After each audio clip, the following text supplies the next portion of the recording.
ज्या पद्धतीने खरं तर एक मोठा दिलासा शिक्षा कायम ठेवलेली पाहायला मिळते, त्यामुळे कुठेतरी अटक जरी कळली असली तरी आमदारकी राहील की नाही आमदारकी आता राहणार नाही. आणि कारण की बेल जरी मिटली असेल तरी सुद्धा कन्व्हिक्शन त्यांना अपडले. काय झालं नेमकं आज कोर्टामध्ये? ओके ओके ओके रिव्हिजन ॲप्लिकेशनमध्ये 2 IA फाईल झाले होते. त्याच्यामध्ये जो स्टे ऑन कन्व्हिक्शन आहे हायकोर्टने रिजेक्ट केलेला आहे. फक्त सस्पेन्शन अलाव केली आहे आणि बेल ग्रांट केलेला आहे. म्हणून जे कन्व्हिक्शन जे अपिलेट कोर्टने जे ठरवलेलं होतं ते अजूनही अपेलले.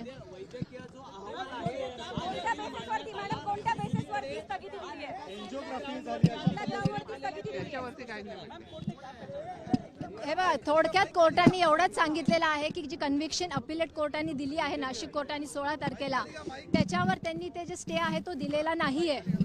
आणि त्याच्यावर मेन निर्णय हा अजूनही आहे. पण बेल जो आहे तो ग्रांट केलेला आहे आणि सस्पेन्शन ऑफ जे सेंटेन्स आहे ते अलाव केलेलं आहे. थोडक्यात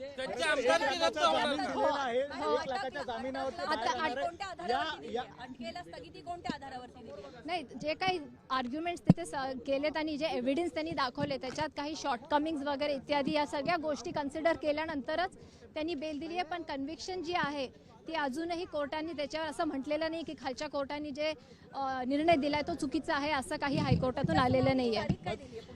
अजून तारीख आली